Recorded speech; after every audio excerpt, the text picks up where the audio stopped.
कल्याण डोंबिवली महापालिकेतून 27 गावे वगळून त्यांची स्वतंत्र नगरपालिका करा या मागणीसाठी सर्वपक्षीय हक्क संरक्षण संघर्ष समितीच्या वतीने रास्ता रोको करण्यात आला। कल्याण शिळ रस्त्यावर मानपाडा सर्कल येथे भाजप आमदार किसन कथोरे आणि राष्ट्रवादीचे खासदार सुरेश म्हात्रे यांनी आंदोलन केलं। लवकरात लवकर निर्णय न घेतल्यास आंदोलन तीव्र करण्याचा इशारा देण्यात आला।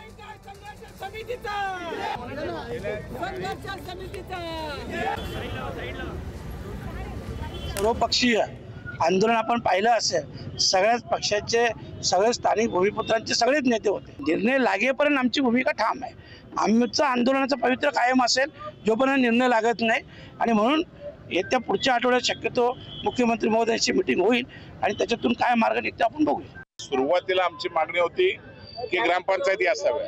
ग्रामपंचायतीनंतर आता लोकसंख्या वाढली, आता आमची मागणी एकच आहे की या गावांची स्वतंत्र नगरपालिका करावी आणि त्याला न्याय खऱ्या अर्थाने या 27 गावांना द्यावा, ही राज्य सरकारकडे मागणी आहे। लवकर मुख्यमंत्री बैठक लावून नागरिकांना काय आव्हान करतात, काय सूचना करतात आणि कशा पद्धतीने यातून मार्ग काढतात, कोणत्याही परिस्थितीमध्ये नगरपालिका झाली पाहिजे, हीच भूमिका संघर्ष समितीची आणि आमचा त्याला पाठिंबा आहे।